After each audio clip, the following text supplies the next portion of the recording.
आज तिथे उपस्थित झालेले करेलचे मानेश्वर महाराज आणि आमचे प्रिय मर्मबंधा पेठे श्रीदेवी भराडणे. आज त्यांनी इथे असताना आपण न बोलणे, फक्त मी बोलले आणि बाकी जरी गप्प बसणे एवढाच कार्यक्रम आपण केला पाहिजे. कारण मी बोललो नाही तर ते कळणार नाही, आपण कशाला जमलो हे कळणार नाही, आणि आपण गप्प बसला नाही तर माझे शब्द आपल्यापर्यंत पोहोचणार नाही. मित्रो, पार्थिवोत्सवाचा आज 4था दिवस आहे. आज दुपारी यज्ञ समारंभ झाला. यज्ञस्तु पर्जन्य पडला म्हणजे आपला यज्ञ परमेश्वरापर्यंत पोहोचला. अग्निदेवाने तो यज्ञ स्वीकृत केला आणि म्हणून थोडा का असेना अन्य ठिकाणी धो पडला, पण मेडगावण्यामध्ये थोडी तरी प्रसाद. तर तो यज्ञस्तु पर्जन्य, यज्ञ झाल्यानंतर पर्जन्य झाला पाहिजे असा जो संकेत आहे तो आज सगळ्यांना बघायला मिळाला. मानेश्वराच्या अंगावर सुद्धा त्या पावसाच्या अक्षता पडल्या. भराडणी देवीच्या त्या पालखीवर त्या पावसाच्या अक्षता पडल्या. ही तुझी कृपा आहे. तो मी आहे, सगळ्यात मी आहे असं जे परमेश्वर सांगतो. तुमच्या हातात काय नाही. मला आता पाऊस पडवायचा आहे तर मी पाऊस पाडणार, तुम्ही काय करा. आता तो शब्द मला इथे वापरणं योग्य वाटत नाही. तुम्ही काय करा, मी पाऊस पाडणार.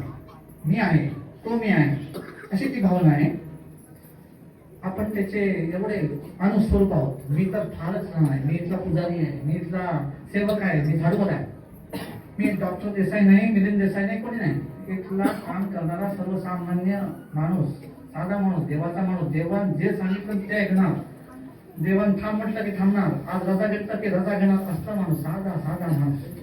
मित्रो, 4थ्या दिवशी आज भराडणे आई आलेली आहे आणि मानेश्वर महाराज आलेले आहेत. त्यामुळे पहिल्यांदा मी मानेश्वर महाराजांचं स्वागत, आमचे नरेश कांबळे आहेत तिथे, तर त्यांनी मानेश्वराला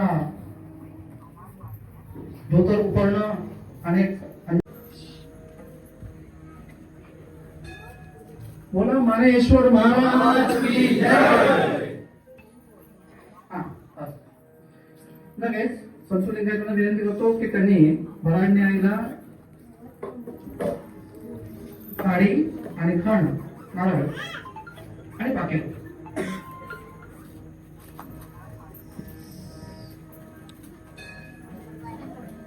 तिचा सत्कार करावा, ओटी भरावी. देवी भराडणी माते की मित्रांनो, आज मानेश्वर महाराजांचं आगमन अशासाठी झालं की मानेश्वरला सुद्धा भव्य मंदिर व्हावं. तिथे सुद्धा मानेश्वराच्या देवस्थानची आणखीन भरभराट व्हावी. त्याची सुरुवात, कारण तो 12 पाचाची देवता मानेश्वर महाराज, अंजनेश्वर महाराजांच्या परिघातली देवता, आणि त्याचंही मंदिर ह्याच्यासारखंच मोठं व्हावं.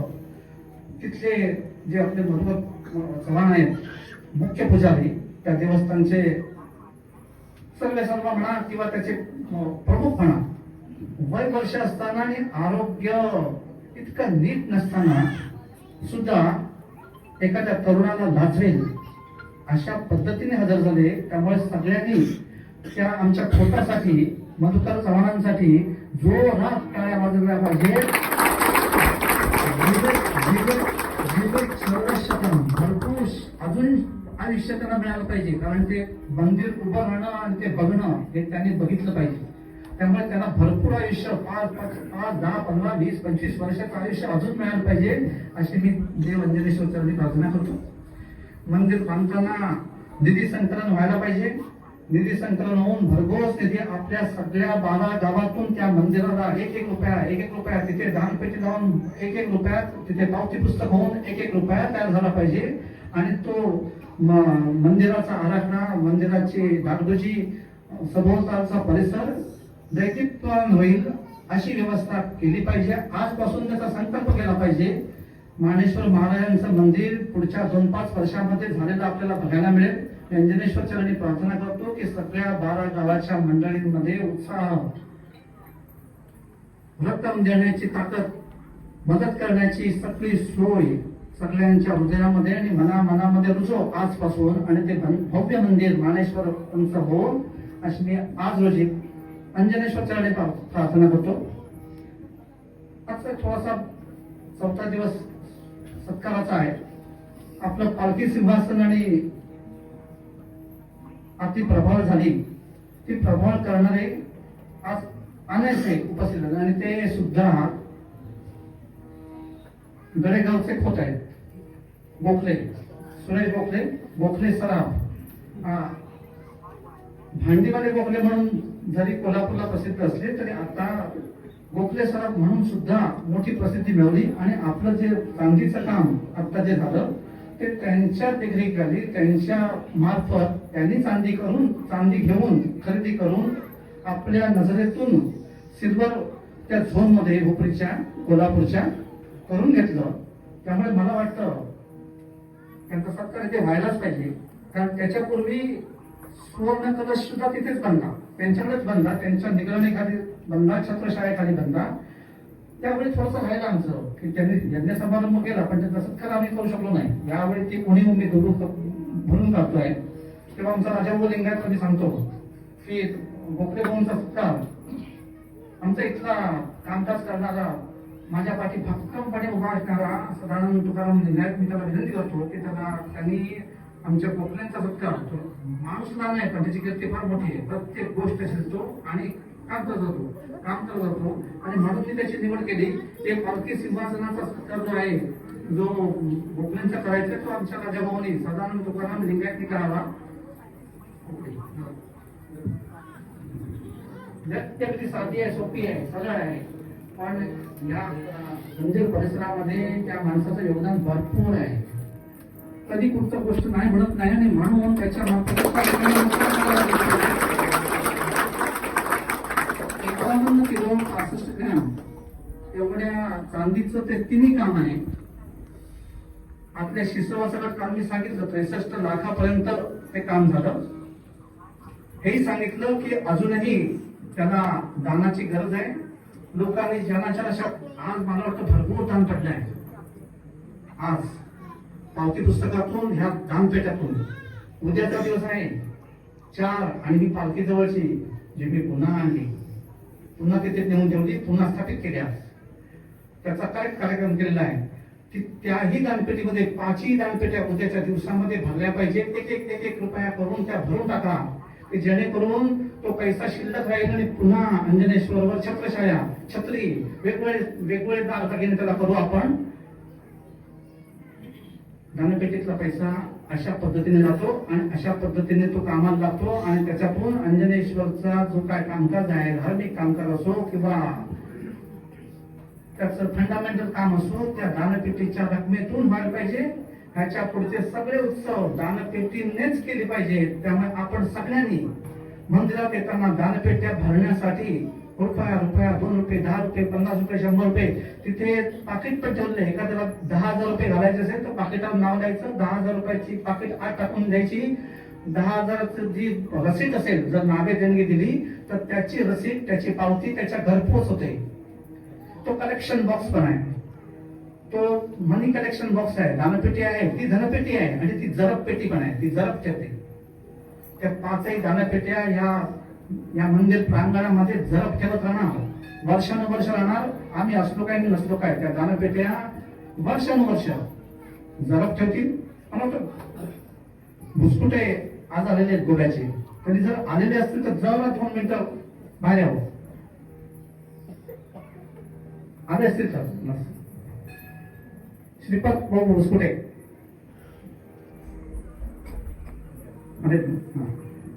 तर सगळ्यांनी उद्याच्या दिवसामध्ये ज्यांना शक्य होईल त्यांनी पावती पुस्तकातून किंवा मी अशी म्हणजे मला कोणते सांगायला लागला डॉक्टर अर्ज करा. एक माणूस असा द्यायला तयार झालेला आहे चांदी. तर म्हटलं बाबा एवढा माझा अंजनेश्वर लहान नाही, घ्यावी. लहान लोकांच्या छोट्या 1 रुपयातून अंजनेश्वर बराच मोठा होतो आहे.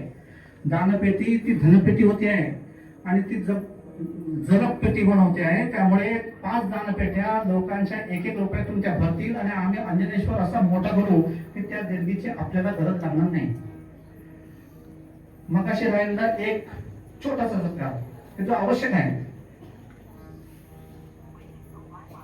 श्रीपाद भाऊ घुसकोटे,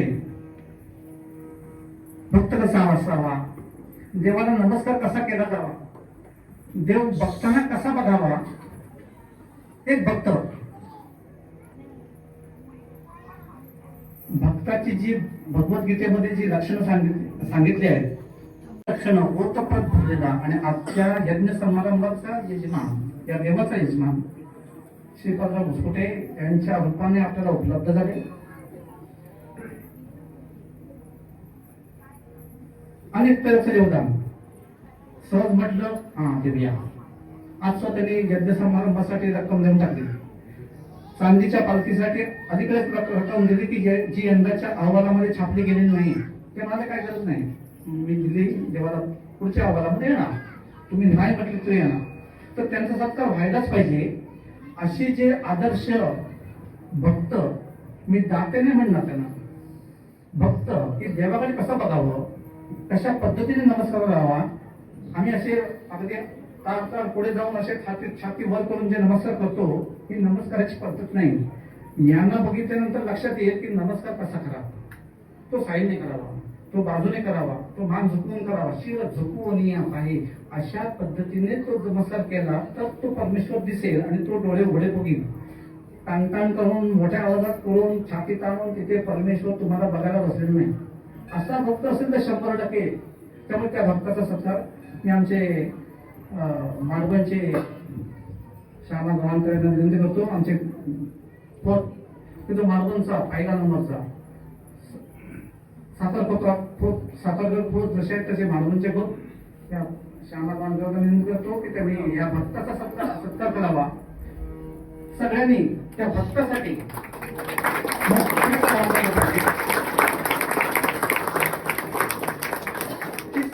त्याचा वजन अशा पद्धतीने वागतो, त्याला तेवढंच ते दिलं पाहिजे. कारण ही 150 रुपयाची दिवाळी दिसली तर त्याची किंमत फार आहे असं मला वाटतं.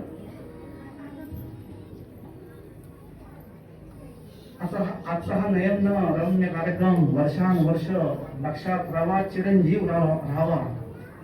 आमचा सागर कुवेसकर सतत आपल्या मोबाईल मधून ते कामकाज करतो.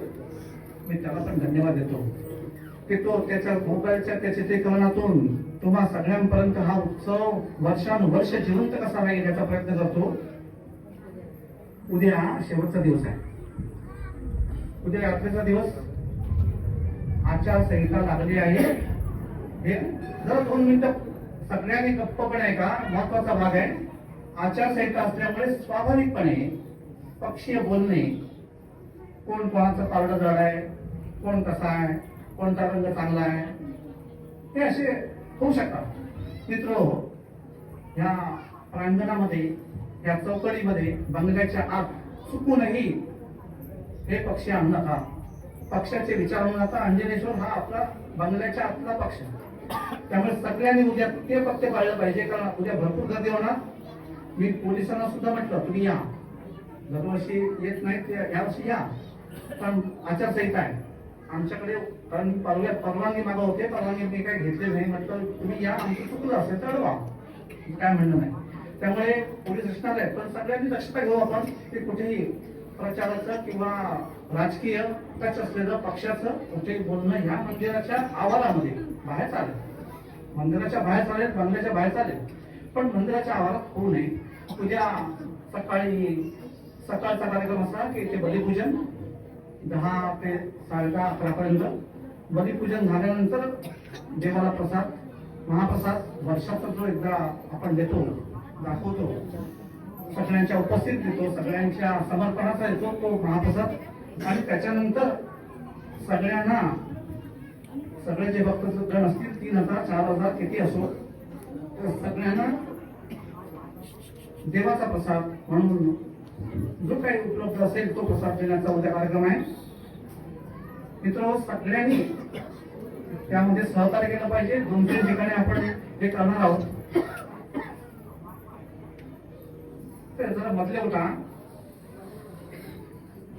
तो पुढे दिसत नाही तर माझी वाचा होते, माझं बोलणं बंद होतं ते पण. हा अजून 2 मिनिटं. त्यामुळे उद्या सगळ्यांनी सहकार्य करा. रात्रीचा लोटनाचा कार्यक्रम आहे, त्रिपुराचा कार्यक्रम आहे. त्रिपूर 8 वाजता पाजळणे हा कार्यक्रम इथला एक वेगळा आहे. त्याच्यामध्ये अनुभव घ्या. रात्री लोटांगण आहे.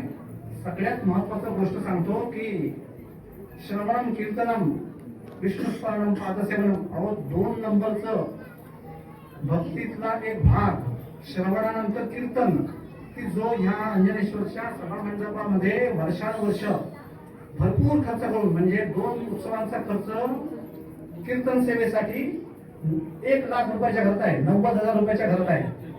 आणि असं असताना आपण अंजनेश्वर महाराज कीर्तनाला बसलेले असताना अत्यंत चांगले बुवा, आता सध्या बडवे बुवा त्याची साथ संगत इतकी रंजक आहे.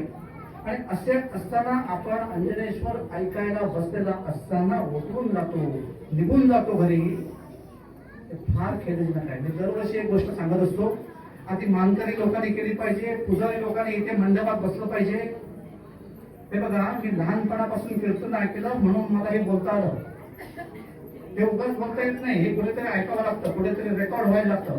तुम्ही कधी ऐकलं त्याच्यामुळे शिवाय जातात काय कोणता. त्यामुळे सगळे पुजारी असतील, कोण सेवेकरी असतील, मानकरी असतील, कमीत कमी, नाहीतर मुंबईहून येण्याचा उपयोग काय. मुंबईहून 5-5 हजार रुपये खर्च करून येतात आणि जाऊन उत्सवाच्या वेळी कीर्तन न ऐकता घरी झोपतात. काय उपयोग नाही त्याचा, नाही पुण्य. घडे पुण्य ते पुण्य गाठी पडेना, अजिबात पुण्य गाठी पडणार नाही अशा. कारण देवाची सेवा पूर्ण एवढं आपण धके खात येतो आणि ती सेवाच करत नाही. ऐकणे ही स्व कीर्तन ऐकणे ही स्व एक प्रकारची सेवा आहे. आणि ती इथे चांगल्या पद्धतीने दर्जेदार पद्धतीने होते.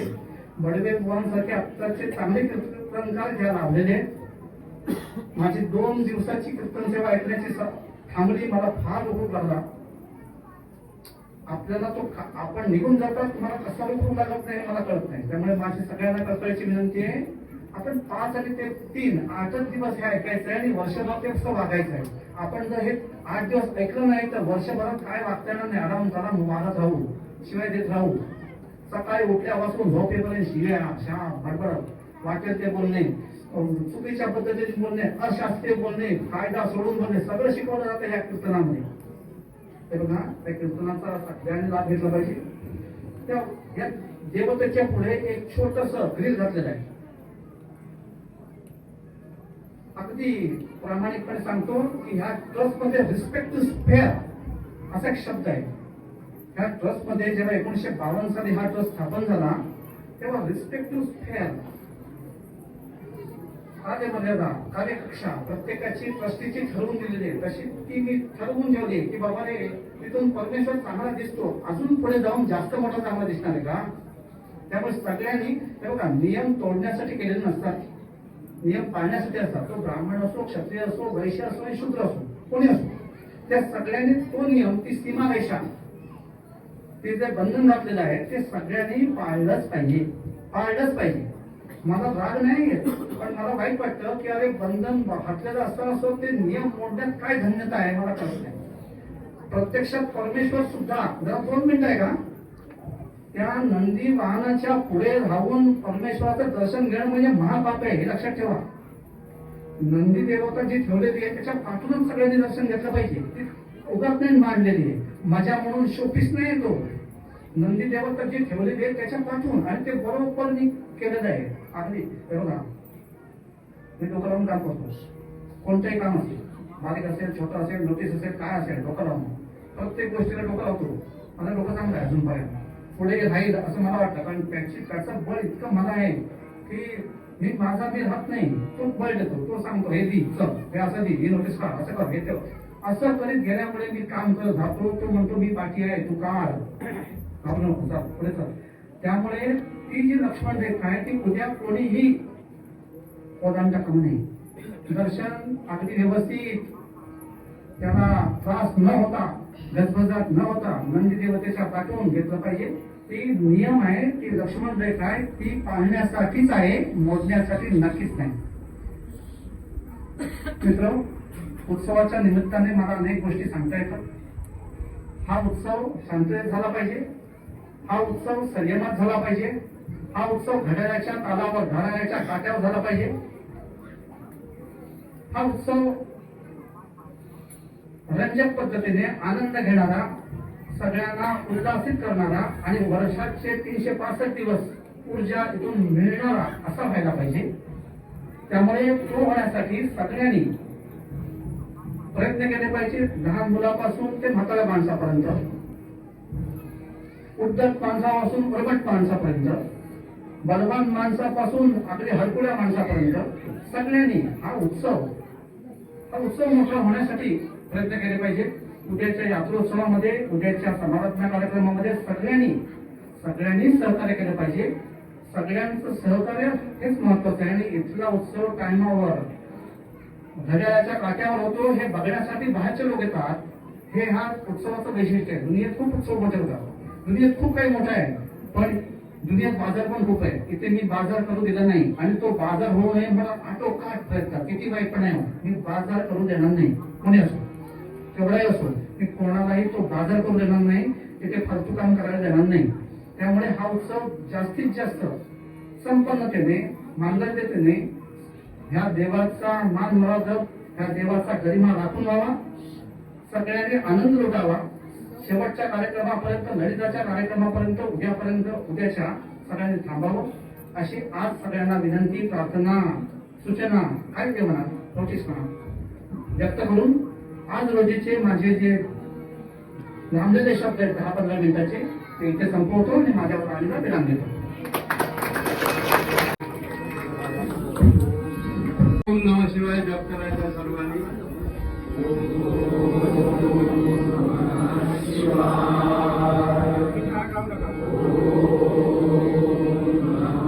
Yeah.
मेहरबान चला बल्कि चलो नजर रखो दौलत ज्यादा मेहरबान चला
दशरथा पायसला दशरथा दशरथा दशरथा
हाती पाणी उजेडवारा तूच मिसळशी सर्व पसारा हाती पाणी उजेडवारा तूच मिसळशी सर्व पसारा आभार जमले आकारा तुझ्या घटाच्या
कायम गंगा घेऊन हाती हरिभजनाला गाई कायम गंगा घेऊन हाती हरिभजनाला गाई माझे मुरली देवीला पाहून गंगा गाई माझे देवीला पाहून गंगा गाई माझे देवीला पाहून गंगा गाई गंगा घेऊन हाती हरिभजनाला गाई गंगा घेऊन हाती हरिभजनाला गाई माझ्या काला भैरवा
भुलते हळूच दत्ताची पालखी भुलते हळूच दत्ताची पालखी निघालो घेऊन दत्ताची पालखी निघालो घेऊन दत्ताची पालखी दिगंबरा दिगंबरा श्रीपाद वल्लभ दिगंबरा दिगंबरा दिगंबरा श्रीपाद वल्लभ दिगंबरा रत्नांची शांतमय मूर्ती पहाटी सारखी निघालो घेऊन दत्ताची पालखी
मेहरबान सलाम बिस्मिल्लाहिर्रहमानिर्रहीम सबे गुलाल चार तरफ चार रात धरे बेटे कुचाल हाथ पे हाथ करे गले में घंटी सलवाए ना संकट सलाम माथे और तुला दो रातें सुबह की ड्यूटी रुपये की छुट्टी कपड़े लगाना चार पलों को चार समय कापूर अगरबत्ती शाही वाले फतेह बादशाह निगाह जाए मेहरबान सलाम